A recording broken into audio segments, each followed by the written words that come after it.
This segment brought to you by Sure Crop, liquid crop nutrition delivered right to your farm.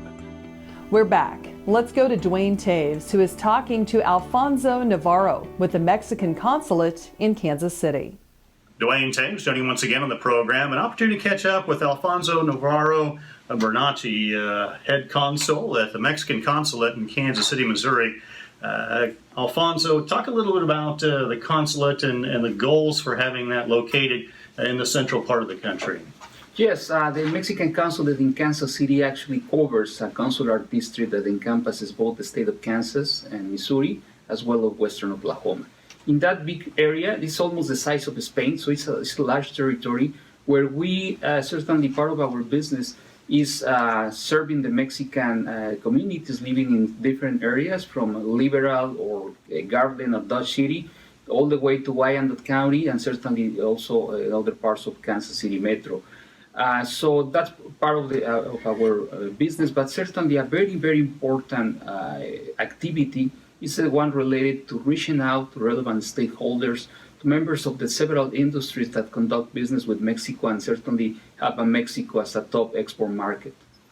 You had a presentation that you talked to growers about that important connection between Mexico and Kansas, and it's a big business, big industry. Talk a little bit about how those exports from Kansas get to Mexico then. Yeah, back in 2018, those are the most recent figures available.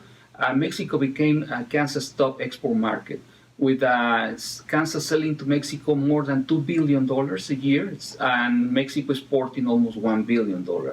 And a very important part of this trade between Kansas and Mexico is related to the ag industry, particularly corn.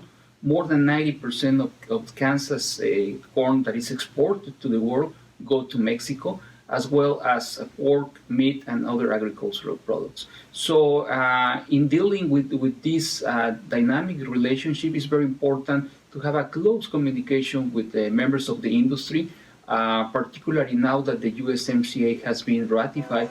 The idea is having this 2020 year to improve the business opportunities and building bridges of understanding between Mexico and Kansas. Do you have a feeling or perspective, the phrase, all ships rise with a rising tide? Obviously, we've heard about what the United States is going to get out of the USMCA. Do you have a feeling what Mexico feels like they're going to gain? Yeah, certainly. I guess the case of USMCA will set the standard for coming international trade treaties in the world. So, because this is a win-win-win situation for United States, Canada, and Mexico.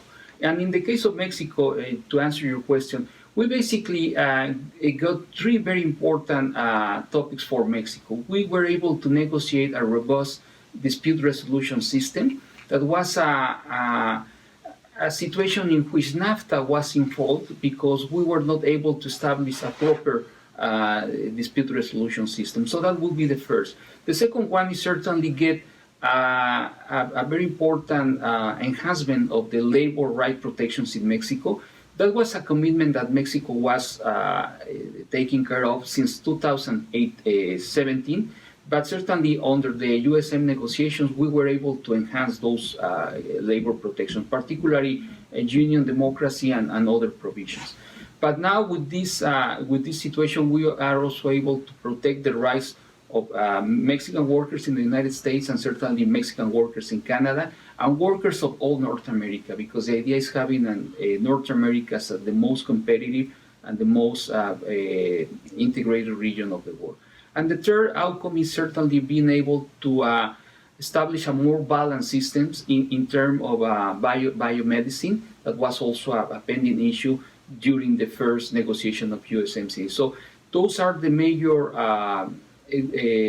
results for Mexico, but if you examine the USMCA as a whole, there's a lot of advantages when you compare it with the results that we were having with NAFTA after 25 years of operation. Certainly thanks to Head Consul Alfonzo Navarro Bernacci with the Mexican Consulate in Kansas City joining us on the program. Jamie, we'll send it back to you. Thanks, Duane. Come back after the break for the Kansas Farm Bureau update.